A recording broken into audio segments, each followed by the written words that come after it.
మాజీ సీఎం జగన్ పై కేంద్ర మాజీ మంత్రి చింతామోహన్ సంచలన వ్యాఖ్యలు చేశారు.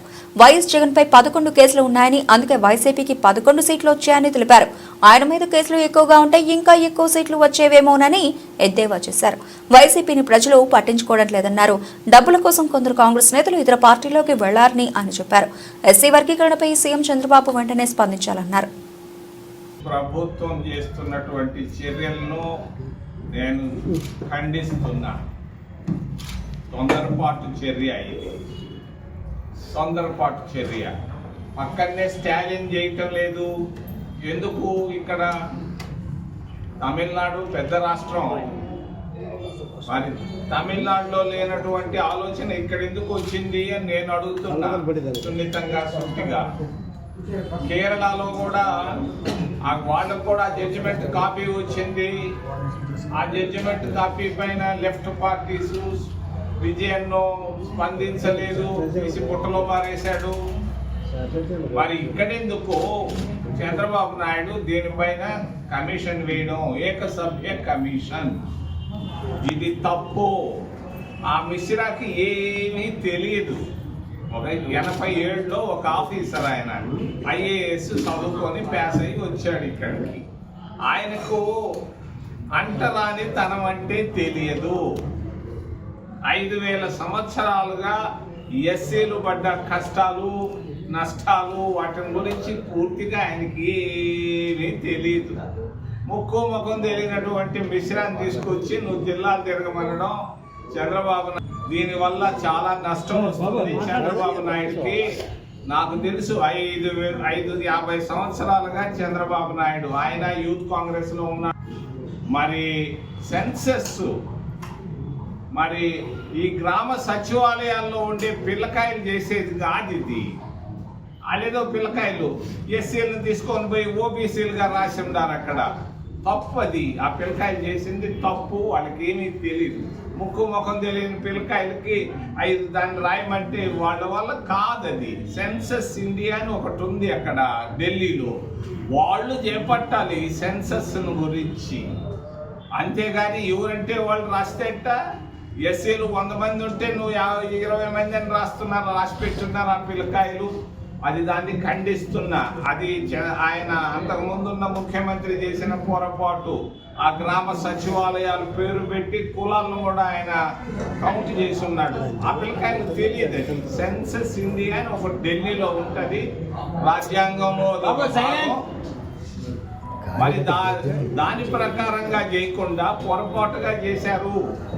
దీన్ని నేను ఖండిస్తున్నాను. ఆ సచివాలయంలో చేసే, ఆ సెక్రటేరియట్ లో చేసే చర్యలు కూడా నేను ఖండిస్తున్నా. తొందరపాటు చర్యగా తెలియజేస్తున్నా. ఈ అబ్బాయి మిశ్రా వెళ్తున్నాడు అక్కడికి, దీన్ని కూడా నేను ఖండిస్తున్నా. చంద్రబాబు నాయుడు జాగ్రత్త. నువ్వు చేయాల్సింది ఏంది? ముఖ్యంగా నిరుద్యోగం. ప్రతి ఇంట్లో 2 నిరుద్యోగులు ఉన్నారు. వాళ్ళ గురించి ఆలోచించు. మరి ట్యాక్సులు, నువ్వు నిర్మలా సీతారామన్ 2 రోజులకు ఒకసారి వెళ్తున్నావు, పోయి వస్తున్నావు. ఏమి ట్యాక్సులు? ప్రతి దానిపైన ట్యాక్సు, మాత్ర పైన ట్యాక్సు, మరి పాప్కార్న్ పైన ట్యాక్స్. ఒక్కదానిపైనే ట్యాక్స్ లేదు. భార్య భర్తకు ముద్దు పెట్టడం పైన ట్యాక్స్ లేదు. మిగిలినన్నిటిపైన ట్యాక్సులు పెట్టేశారు. ఆ పార్టీ అక్కడ 25,000 ఎకరాలు భూములు రైతులు వాళ్ళు ఇచ్చారని చెప్పి దాన్ని ఎవరికో అమ్మేదానికి వాళ్ళు ప్లాన్ తయారు చేసి పెట్టుకున్నారు. దాన్ని అక్కడ ఉన్నటువంటి వేలాది మంది ఆ ఉక్కు పరిశ్రమలో ఉన్నటువంటి కార్మికులకు సహాయం చేస్తే బాగుంటది. కానీ ఈ వర్గీకరణ జోలికి వచ్చావు చంద్రబాబు నాయుడు. రేపు వస్తున్నావంట విశాఖపట్నానికి, దీని గురించి స్పందించు. ఈ మాటలు లేకుండా వాళ్ళెవరో పేదోళ్ళు, ఎక్కడో IAS 4 అయ్యారు కృష్ణా జిల్లాలో. దానికి ఎందుకు బాధ? వాడు కష్టపడ్డాడు. ఒక నర్సు చదివిచ్చింది ఒక ఆఫీసర్ని, ఆయన IAS అయ్యాడు. IAS కొడుకును 4 IAS. దానికేందా వర్గీకరణ? దీని వెంటనే నేను ఆపాలని డిమాండ్ చేస్తున్నా చంద్రబాబు నాయుడిని.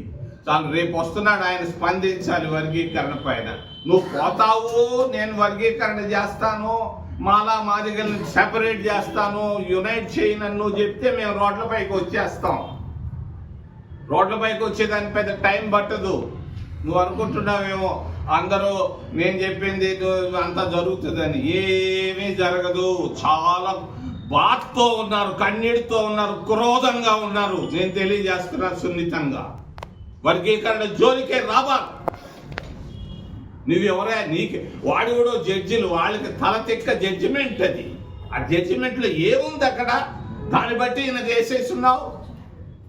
తప్పు ఇది. దీన్ని నేను ఖండిస్తున్నాను. మరి అమిత్ షా ఆయన ఏం మాట్లాడతాడో ఆయనకే తెలీదు. పోయి అంబేద్కర్ని తిట్టడం ఎందుకయ్యా పార్లమెంట్లో? అంబేద్కర్ని తిడతారా?